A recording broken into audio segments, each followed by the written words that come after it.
This is Insight. Phone lines are open. Dial 384-2191. Into a Thursday, the 12th of November, a windy one around the area, as we just told you here, and winter-like conditions in some portions of the nation here. Just be thankful, I guess, you're not in those areas that were damaged. Mike Warren will have more on that in the news here coming up, not only at 11, but in the noon hour as well.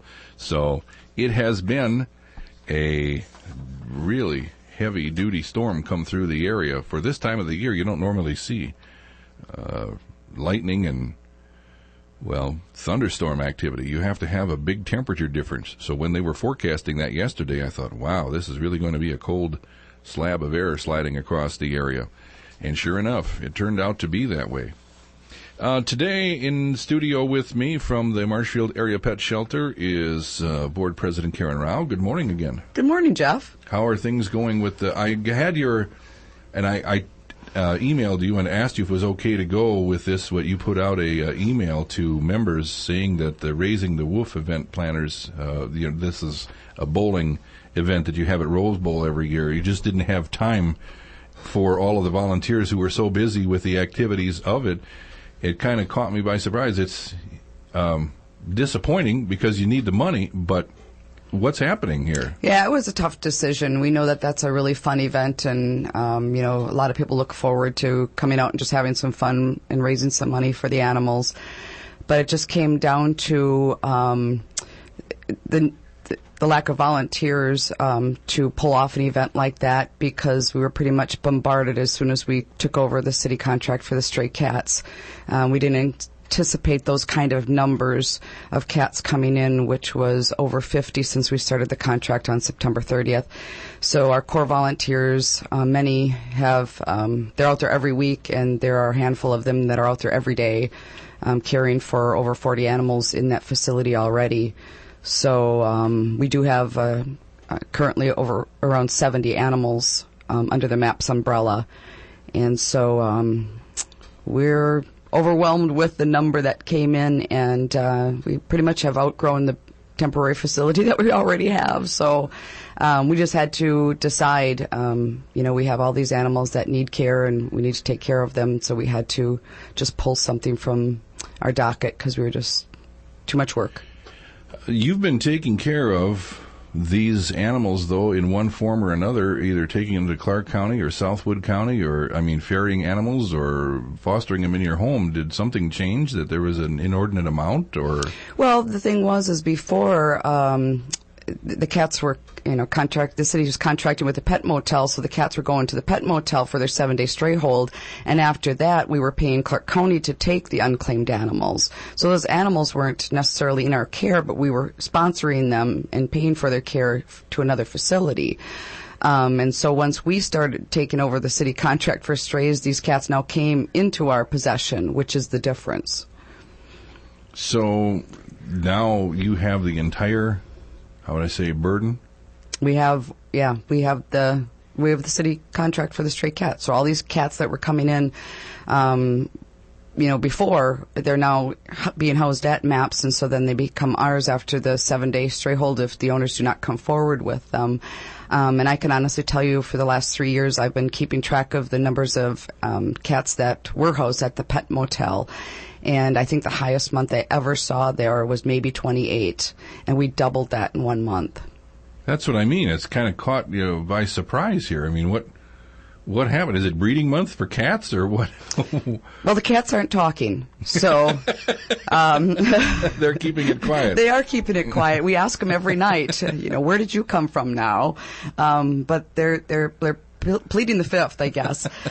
So I don't know. I really don't know, but we're talking double the amount of numbers that the pet motel ever seen, and we'd like to toot our own horns to think that, the community realized that there was a need for a humane organization, and, more people are reporting stray cats that they find because they know where they're going now, and that is a caring, comfortable place.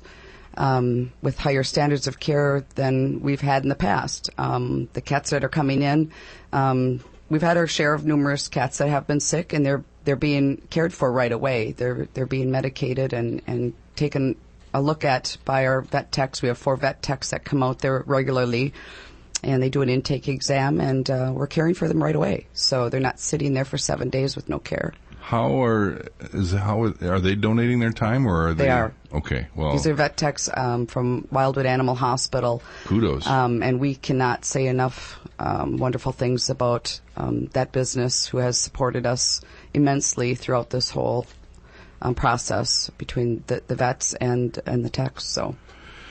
So you had or have now remodeled the former airport facility out on South Central and 29th, and that is now burgeoning with animals. Yeah, it is. So we're just we're working to get our process in place out there. Needless to say, when you're caring for over 40 animals in a building, you want to make sure that your volunteers that are coming out there have all the tools and supplies that they need in each room to streamline the process every morning. I don't know if Diane Shallow's listening. I asked her to listen. We have the radio on out there this morning, and she's working. She goes out there Monday through Friday, and then we have another volunteer, Megan, who goes out there at night with a couple other nighttime volunteers. We have day and night staff that go out there and care for these animals. We're scooping litter, and we're feeding and watering. We're medicating. We're cleaning up. And it's around 40 plus animals out there. Do you, as I recall, you keep some at the storefront facility you have in the mall, too? Yep, and we're thankful that we decided to keep that location right now, because what we're doing out at the facility is we're getting them healthy, we're getting them spayed and neutered, we're getting them vaccinated, and once they're cleared by the techs, they will then become available for adoption, and they get turned over to the adoption coordinator, Janet, who then takes their photos, makes their posters. Well, Brianna makes their posters. There's a process. And then we get them to our adoption center, and that's what we call the adoption center. We've been there, I think, over 2 years now. Or is it 3? I'm losing track. And so that is a location that the public has just gotten used to visiting us at. It's a good one. It's a great one. I think it's a good way to do it, because you don't have a building set up specifically as a pet shelter like Marathon County or Portage County or other places where they have that building that was built, for that purpose. So you have this storefront where people can come and you can acquaint them with the animals that you have even out there. So that's the place to start, is the storefront. Yep, and that works out really well. Like, we said, with that many animals right now, we're lucky to have that, because then we can transfer them down to the adoption center. People can come take a look and visit with them.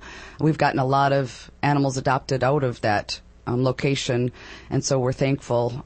We really appreciate the Marshfield Mall being so supportive of us and allowing us to use that space for minimal rent. And so it is a great avenue. So I think we got maybe 15 cats there right now, and the rest are all in foster homes, because we do have approximately 70 animals. Well, we've been talking primarily about the cats thus far. What's anything changed or with the dog situation? We are still, we have an online campaign going on right now to generate more funds to complete the renovations for the dogs. We're recently purchased some guillotine doors. That sounds ominous. That means the ones that go up I and know, down. right? I don't know why they call them that. It's just because they go up and down. Yeah. I'm glad they go up, too. Yes. It'll be nice, because we have the option to let them go outside. We have the dog kennels all set up outside already. Again, another one of our volunteers, Bob Keel, he built a roof for the outside dog kennels. The dog kennels were donated by Dr. Keenan a few years ago. They were put in one of our volunteers' garages years ago. He donated those, and so we got those out of storage, and we set those up in the back. And so we do have 4 outside dog kennels. So it's just a matter of getting the funds, getting the time to complete the renovations for the dogs, because at some point here we want to get the the dogs at the facility also. But this all takes time. I mean, the majority of us work full-time jobs, and the lump of the work gets done on the weekends because we're all working full-time. We have a couple of retired people, but they need help out there too. And so we kind of congregate on the weekends to try to discuss what needs to be done next, and it's just a lot of work.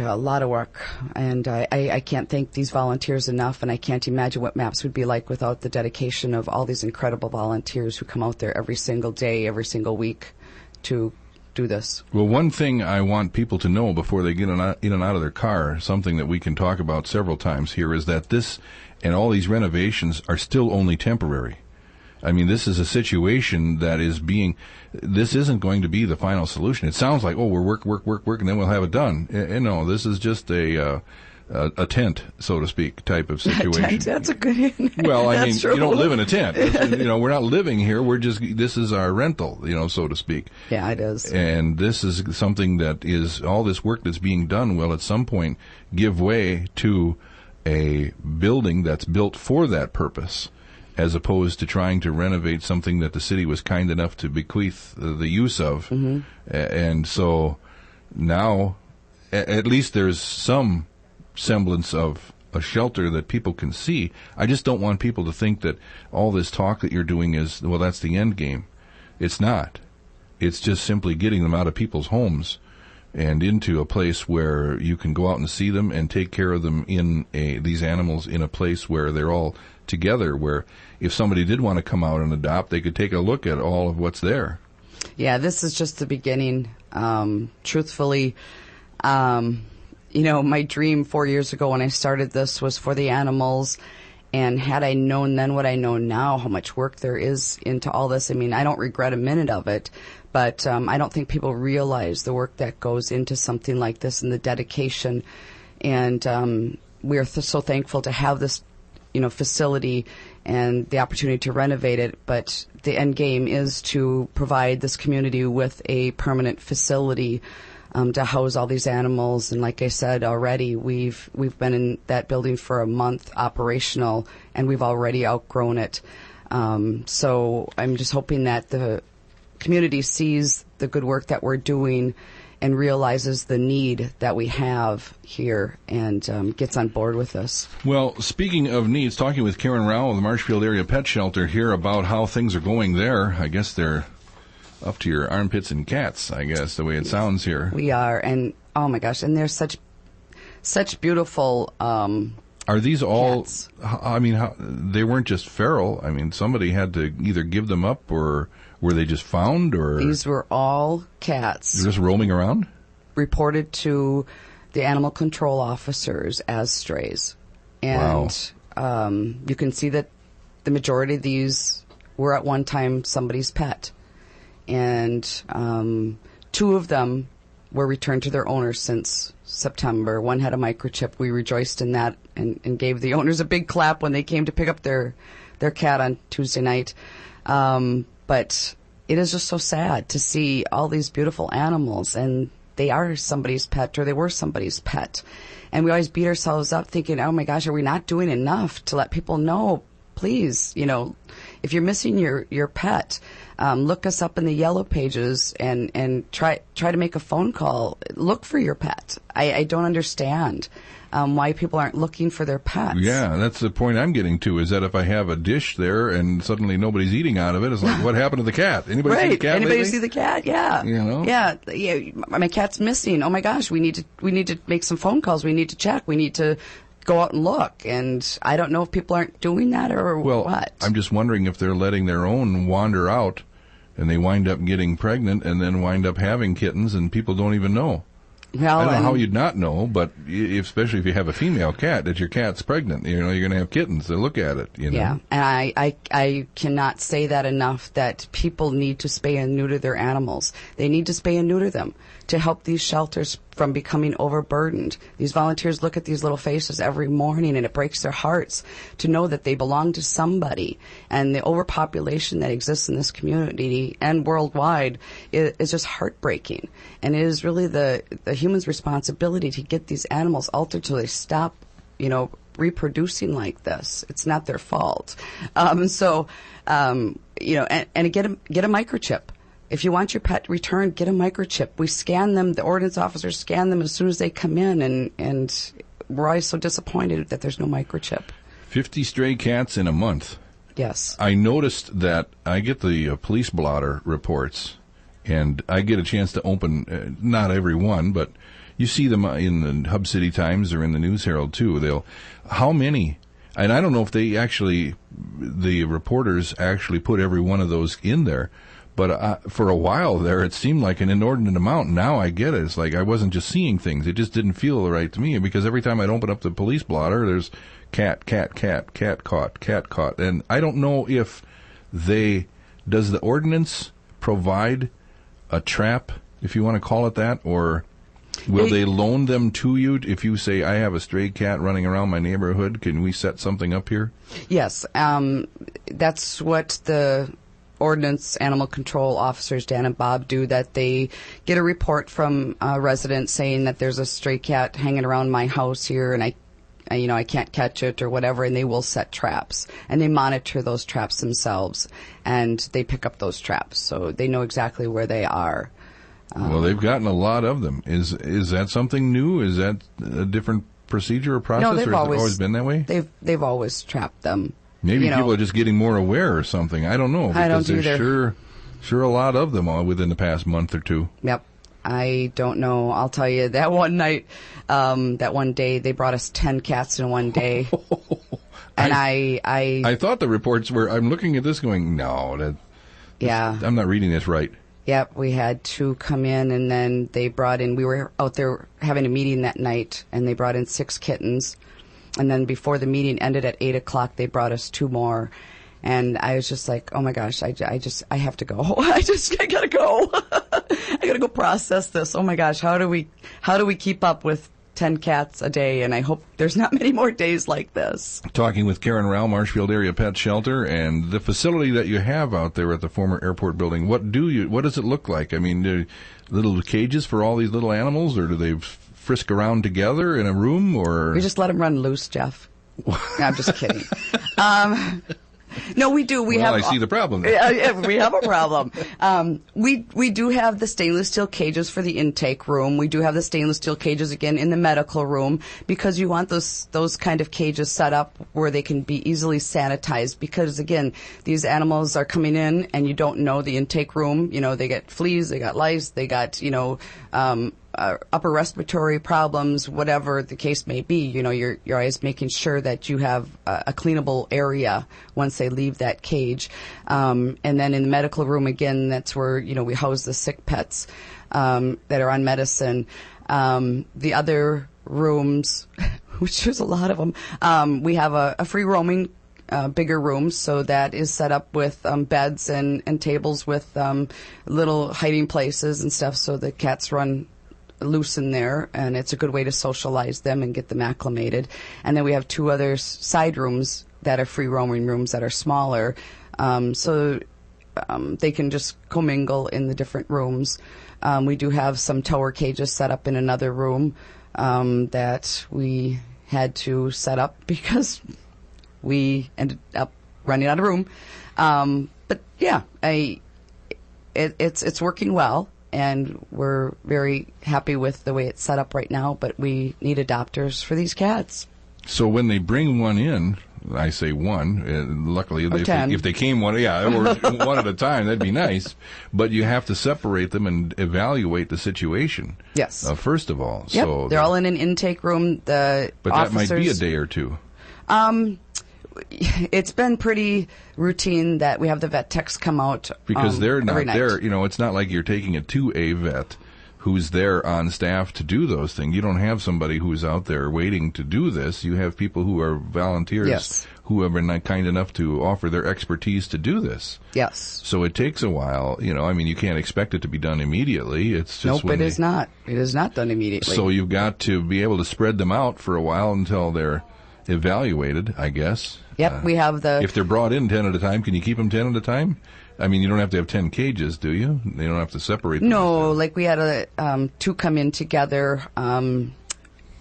the thing with the intake room is it's nice because we have 12 cages in there.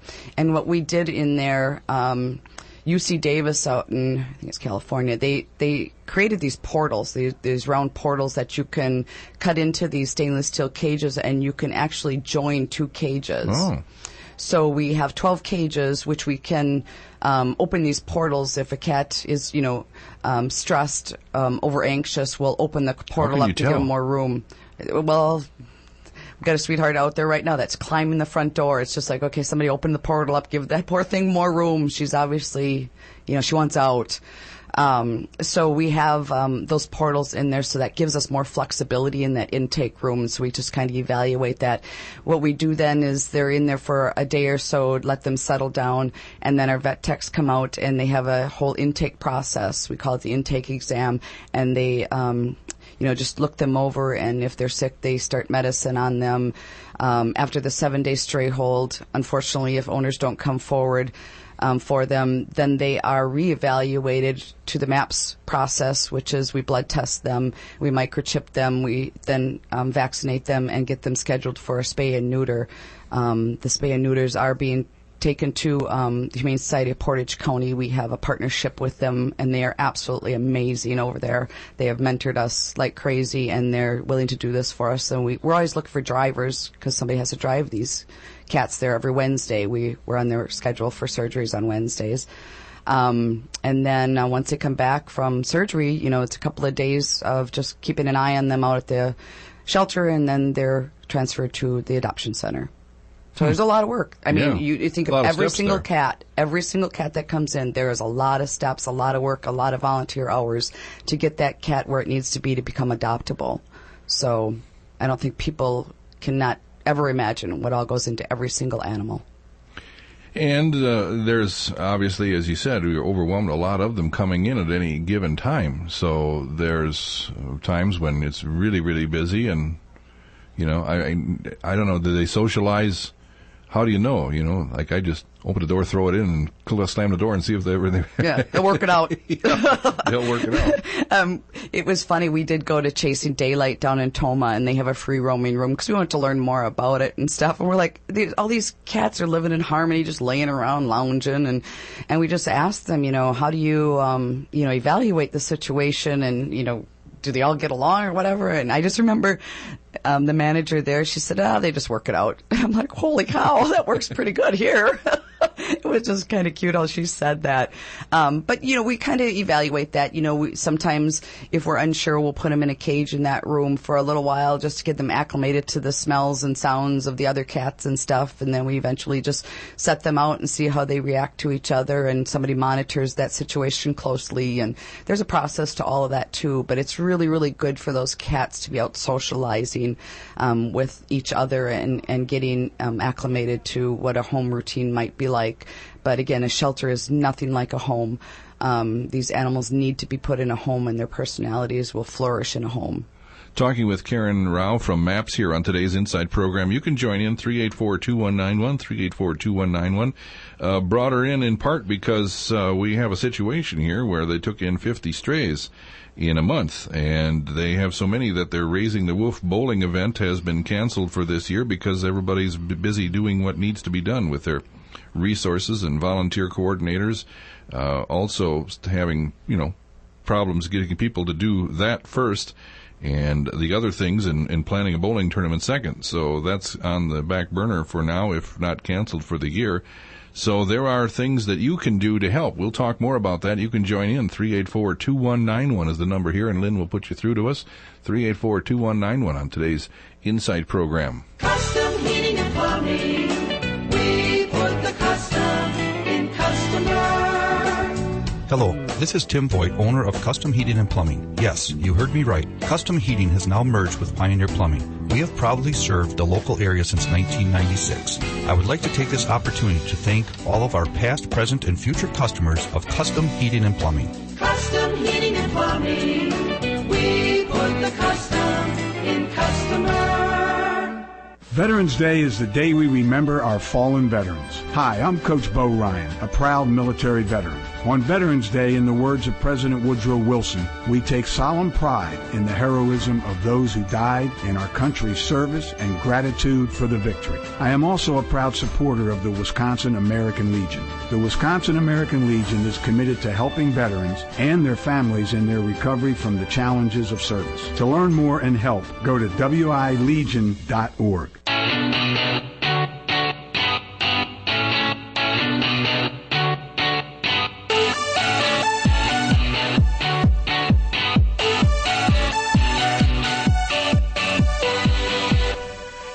Well, she's a windy one. There she blows on a Thursday morning. Yeah, she's blowing at about 40 miles per hour, which probably would send your cat rolling. Rolling right out to maps. Flying squirrels. They weren't meant that way, but they blew them right out of the trees. Well, they had 60 mile per hour gusts down in Chicago and places across the Midwest. So this storm I was telling you about yesterday, I didn't want to overblow it in the sense that, well, you can't travel or all that kind of thing. It's not like a winter storm, but this thing's powerful. And so the winds, the rain, we had just in the back here, I don't have the official from the Ag Research Station yet, but we had 5,300, so just over a half inch of rain last night. It poured for it would rain and slow up, and then rain and slow up, and for a while there last evening it was pouring, I don't know, they were talking about an inch and a quarter at one time. Well, it only wound up being a half thus far, but we'll see what the final totals are. There could be more here on the weather radar. We're looking at a kind of a wraparound up toward the Arrowhead of Minnesota and up toward Ashland and Superior. That rain moving toward the south. Whether it gets here before this low pressure pulls away as it's moving east. Everybody on the East Coast is anticipating this now with what's happened in the Midwest, including tornadoes yesterday in parts of Iowa. As I was describing it to you yesterday, I could just see it blow up. Man, came out of the Rockies, and within a matter of 4 or 5 hours, it was already over eastern Nebraska. And it doesn't move that fast generally, so had just an explosion of rain that wasn't there, and all of a sudden it was within an hour on the radar. It just blew up. And that's what happened in portions of Iowa and eastern Nebraska. Anyway, for us, windy and a few flurries overnight possible here now. I'm hoping that they're off.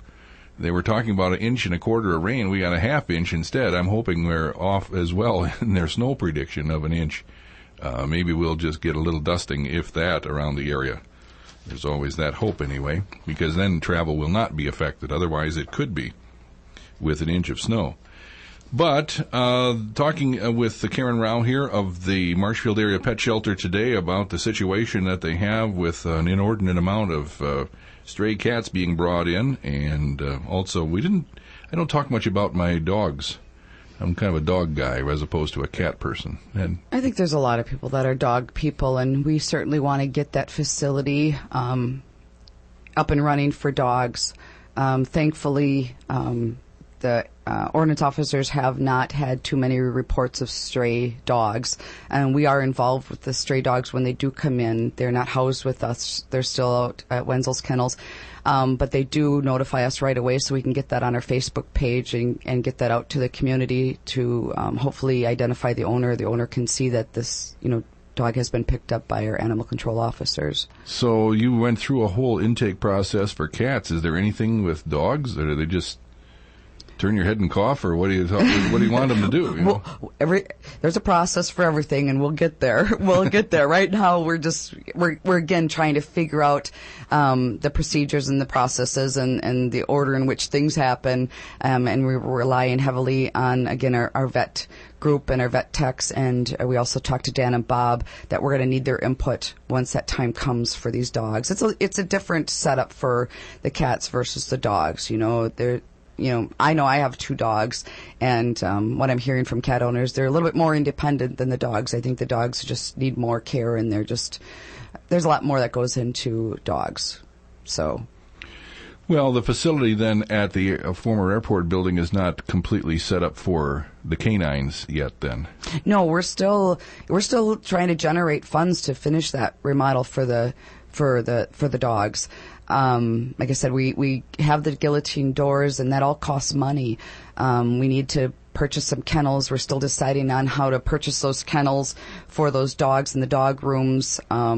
And again, we got fencing that we had to pay for to enclose that whole area. We had, expenses involved with the outdoor kennels for the dogs. We still need some funds. Well, even for the cats, we still could use some money for some more cages for those cats. So it always boils down to money, unfortunately, and we're no different from anybody else. We're still looking for funds to complete the renovation, keep us with the lights on. We have utilities that we're now paying. We're paying rent. There's supply costs involved in all this. We do probably 4 loads of laundry a day, at least, between the shelter and then the mall laundry. So we're always looking for donations when it comes to laundry, soap, and all that stuff. When it comes to supplies, litter, food, we had no idea what all goes into when you're caring for 40 some cats. Actually more than that, because we have more at the mall. And we go through a lot of paper toweling. We go through a lot of cleaning supplies. We're picking up brooms and dustpans, and it's just endless. Well, there's been a lot of that's been done by volunteers in their homes, and it wasn't seen necessarily as a group. Right. So everybody was just kind of taking care of business and absorbing the cost because they like that, doing that and being a volunteer. Absolutely. But now that you're in a facility where you can kind of see what the price structure is and what everything costs and everything under one roof, you are not leaning on them to pay for all the things that they did before. Now it comes under the entire group. Mm-hmm. So I did get something in the mail from you. There was evidently a mailer campaign from the pet shelter. So was that a success? And what else are you doing? Online now? Yeah, we did. We actually sent out over 12,000 letters to the community. And that has been very successful. This community is just amazing. The generosity that we're seeing from that campaign, from $5 to $1,500, we have been getting from that, and every single dollar makes a huge difference. We are so happy to see all those donations coming in, and we needed to let this community know, and that's why we chose to send it out to a large amount of people, so that everybody knew what we were doing. If you're not paying attention to the news or the Hub City Times, the WDLB, Marshfield Community TV. As much technology as we have in the world, it always never ceases to amaze me how many people don't know about what's going on in the world around them. Right, and that's what we thought, we'll deliver this letter to their mailbox, and hopefully more people will understand who we are and what we're trying to do here in Marshfield. So we did send that out. It was 12,000. It was over 12,000 people. Well, at least now you have a place, because I know when I talked to you in previous visits, they think of the pet shop. Where is the pet shop? Well, there wasn't a place per se. Now there at least is the storefront in the mall and the facility at the former airport to take people to say this is what we're doing, as opposed to when it was hidden in people's volunteer basements and garages and wherever they would be able to take these animals until you could find a place for them. So at least there's that now. So that made sense then to do the mailer campaign then, when people, because I don't know that every pet owner even, and that's what bothers me, is that every pet owner is not completely aware of what's going on until they need you. Yeah. And then suddenly, out of sight, out of mind. Yeah.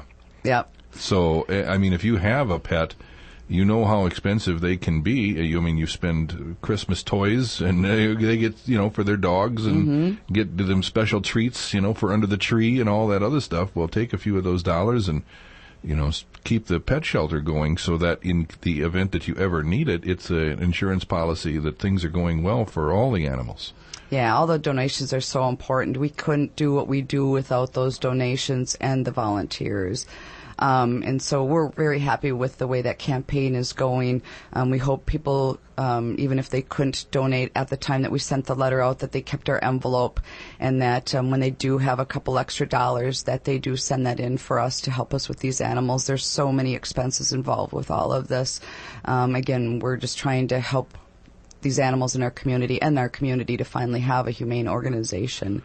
And we did, in addition to the letter, as you mentioned, we have an online campaign. We thought we would give an online campaign an opportunity to see if we could get that out to more people.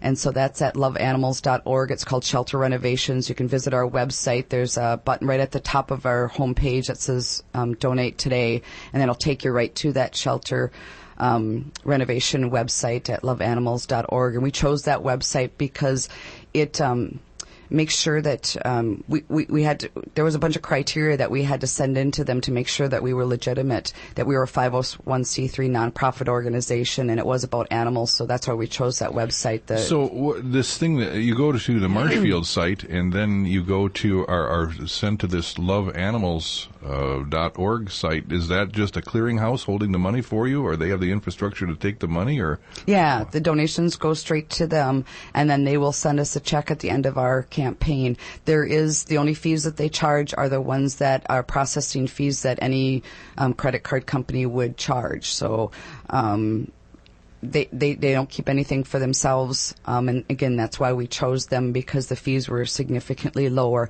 But, everybody wants an opportunity to donate online, and this was a great venue for that, because it's convenient. People from outside, we've gotten donations from Spain, we've gotten them from Florida, we've gotten them from Las Vegas, and that gives them an avenue to check out our website and donate right away online. So, we spent a lot of time setting up that website at Shelter Renovations at Love Animals. We have our video there. Please take the time to look at that. I love that video. It is everything that represents what we've done, and it has a lot of information about who we are and what we're trying to do and why what we're trying to generate the funds for. There's a list of, the cost involved with those things that we're trying to generate the money for. That campaign is set to end the end of this month, and we're at around 31% of the $8,000 that we're trying to achieve. Well, it gives some of the previous donor listers and how much they had. Are these all animals that were in your care, the pictures that Yes, they are. Wow. Absolutely. Cuties. Absolutely. Some cute little dogs and cats here on the Marshfield Area Pet Shelter loveanimals.org website, and they're the clearinghouse for this online campaign that we're doing here for the Marshfield Area Pet Shelter. And I noticed a comment at the bottom. I hope she doesn't mind. Deborah said, I won't use her last name, but she said, okay, Marshfield citizens, we finally have a shelter for our rescues. And I have to be careful, because that's the way most people look at it.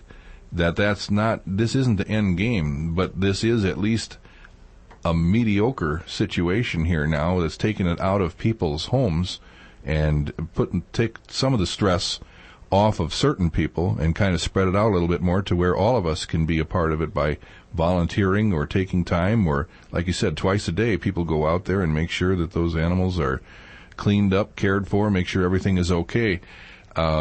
So going on here to what she said, and this is reading off the website, if everyone in Marshfield and the surrounding towns would just donate $2, just take a guess at how much money they could acquire.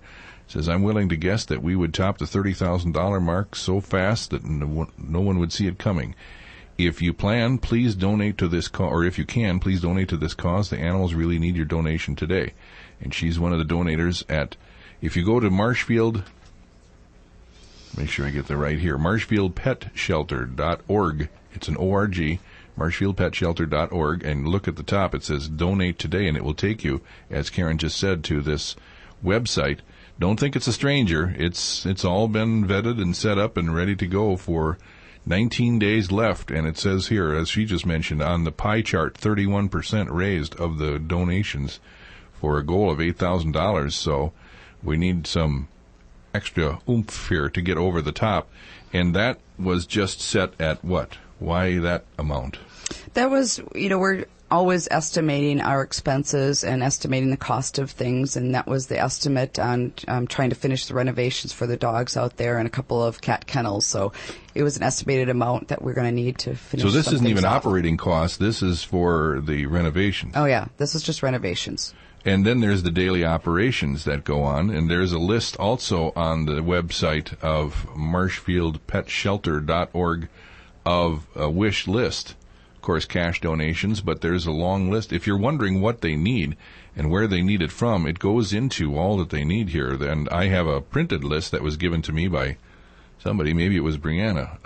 Bounty paper towels, Tidy Cat's litter, Clorox bleach, Purina kitten chow, Purina cat chow, and, of course, monetary donations. You can drop off items at the Pick and Save or at the Marshfield Mall location. That's their storefront.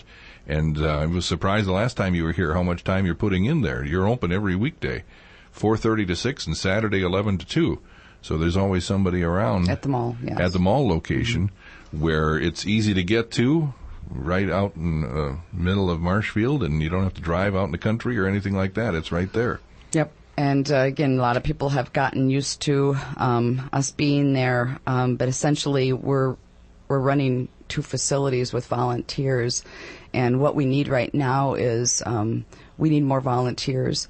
What we need is people that can possibly commit themselves to more time than like once a month.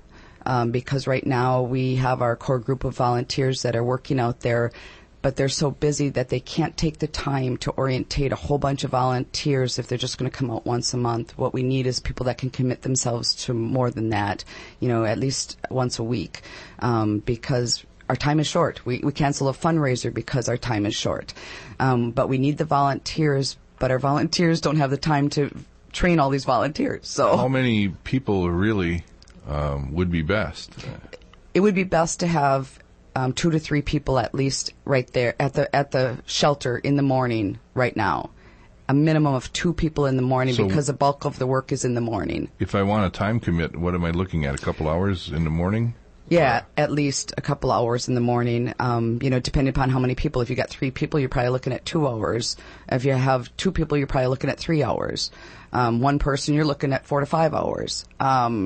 Because there's a lot of work to be done in the morning. You start a load of laundry, you're folding laundry, you're cleaning dishes, in addition to cleaning litter boxes, refilling food dishes, water dishes. And the other thing is that when you're dealing with those cats in the intake, you're putting on gloves to make sure that you're keeping yourself and those animals safe from each other, because we don't know what they have at this point. They do get treated, but it takes 24 to 48 hours to, those parasite treatments. We've seen just about everything come in so far, from lice to fleas to, Wow. you name it. So we want to make sure that our animals are staying safe from each other, and our volunteers are staying safe. So that room alone takes extra time, because you're changing gloves in between each cat and you're being careful in that room. Then you're talking about sweeping floors, and then you're not even, adding on to the fact that, at least once a week you're scrubbing floors, and you're, doing a deep clean in all those rooms in that entire facility, which is 5,500 square feet. So again, we just need people that can really commit themselves to this.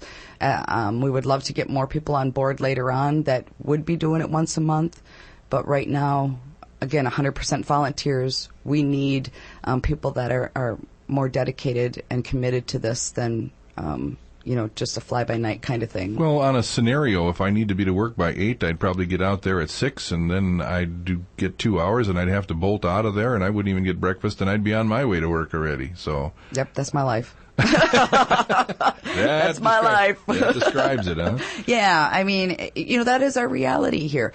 And again, I can't thank those amazing volunteers enough that are going out there all the time to make this possible and make this happen every day and keep this running.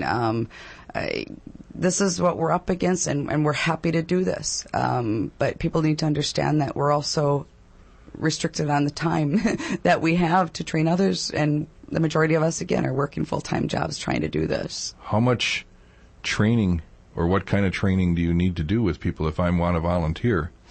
We have a couple of core people that are getting the process down out there. People that are really interested. We have a volunteer application on our website.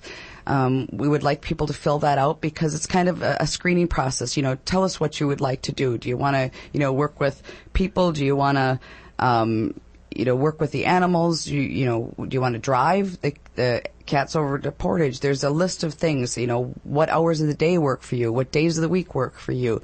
So we encourage people to fill that out and send that back to us, so we can kind of screen those volunteers, and then we will look those over and get a hold of them and schedule something, so then they could come out, whether it's PMs or AMs, depending upon which one, and we'll start them training with our volunteers. But again, people need to understand that we really need the committed people, because our volunteers just don't have the time to train everybody right now. And there's a Facebook page where you can get interaction and answers back if you need to. Look for Marshfield Pet Shelter on your Facebook account, and then they can... I'm looking for the It's under volunteers. Oh, under volunteer. I'll click on that and see if I can find a form. Here we go. Volunteer opportunities. It gives you a little rundown of what each, how would I say, job is necessarily. Yeah, it kind of gives you a little, brief description of the kind of things we're looking for. You know, if you want to come to the mall and volunteer there, and the shelter. Even if somebody loves to do laundry. I mean, oh my gosh. Seriously. Hold me back. Right? No, seriously. They're at Portage County. It's amazing. Andy over there loves doing laundry. And he comes in every day to do all their laundry for them. Every day he comes over and does Portage's, Humane Society's laundry for them. How incredible is that? I like a warm towel as much as the next guy, but I don't know about that. Yeah, he's got a laundry fetish. We love it. We want to find somebody like that loves to do dishes and laundry. Come on in, we'll put you to work. Doesn't every woman? That's right. Yeah, well, they don't make them that way. No, I'm just kidding. Well, we do. They found one over at the Humane Society of Portage County. So, anything. We're just trying to find out what people like to do. We want people to have fun with it, and they want to be comfortable with it and enjoy doing it. So whatever people like to do, Again, we're 100% volunteers. We're trying to make this go. We would love to hire a manager there, but again, that always boils down to the funds. So we're just trying to make it work right now with 100% volunteers. And it's an intermediate facility. It's not the end game. I say that many times over because I want people to understand that those who aren't familiar with the organization do not understand that this is not the permanent facility or the end game. There's still the big campaign that needs to be gotten for a building where the land has already been procured or promised, provided something else doesn't happen between now and then and bollocks that up. But, it's already been procured out in the industrial park. So the city's been kind enough to do what they need to do to help. But, there's still just people. Just people. That's what Marshfield Area Pet Shelter is. It's an organization. Yeah. It's not a place. Although and it is. It is. I know that we had mentioned something about having a possible open house here in November once we had that all ready for the dogs, but that's not going to happen anymore this year.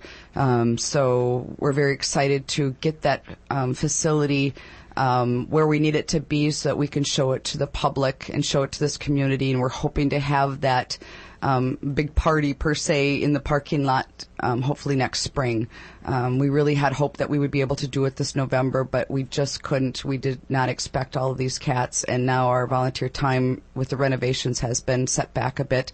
So we're looking forward to having some kind of big ribbon cutting open house party hopefully in the spring, so everybody can come and see what we're doing and get more invested in this. I also wanted to mention that, we had to cancel our Raising the Woof, but that doesn't mean that others in the community aren't doing things for us. Arby's had recently contacted us, and they're having a MAPS Day on Tuesday, November 17th, where 10% of all sales on November 17th are going to the Marshfield Area Pet Shelter. So that was nice of them to offer that to us, and other businesses, if they want to have anything for us to help make up for this fundraiser that we're not going to be able to have this year, we encourage that. And we recently got a very nice and generous donation from the Elks Lodge, $1,590. They had a fish boil, and then they had a 50-50 raffle, and it just warmed our hearts to hear that the people that won that 50-50 did not put it in their pockets. They gave it back to Elks for MAPS. And so that is just amazing. I don't know who those people are, but thank you, whoever you were, because that means the world to us. They presented that check to us on Halloween at our adoption center. Also want to mention the numerous businesses and individuals that have helped out at that building, from landscaping, putting in seating, to helping us with the electrical, the plumbing, everybody that did something for us donated something towards the cost of everything that they did out there for us.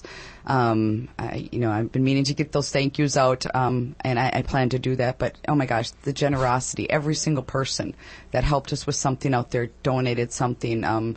to the cement for the dog slab. They donated something to that. So it's an incredible, generous community, like I said, that we live in, and we appreciate everything that everybody's doing for us. The other thing I just wanted to mention, we had our New Visions reception on Sunday. That was very well attended. That is amazing, all the artwork. I encourage everybody to go to the Marshfield Clinic lobby and take a look at the New Visions Shelter and Love exhibit for the Marshfield Area Pet Shelter. They had over 70 people come on Sunday, and I got a chance to talk to a lot of the people and the artists. And the most impressive to me, it made, brought tears to my eyes, was Clyde Winia had a sculpture there, and it said, for the adoptable pets at the Marshfield Area Pet Shelter. So come on out and take a look at all those beautiful paintings and artwork, the variety of those, and come see Clyde's sculpture for the Marshfield Area Pet Shelter. We can't thank Bobby Irwin and New Visions enough for sponsoring that for us and thinking of us, and just things that are going on for us in this community. How long is that up? It is going through the end of the year, so December 31st. Okay. All right, so I'm running out of time here. I start, how am I going to fill an hour? And then an hour is gone. I go, well, we're not even done yet. Let me talk, Jeff. Yeah. No problem. The more you talk, less I talk, the better people like it. All right, thank you for coming in and for all you do. Yeah, well, thanks a lot for having us, and thanks to this wonderful community that we live in.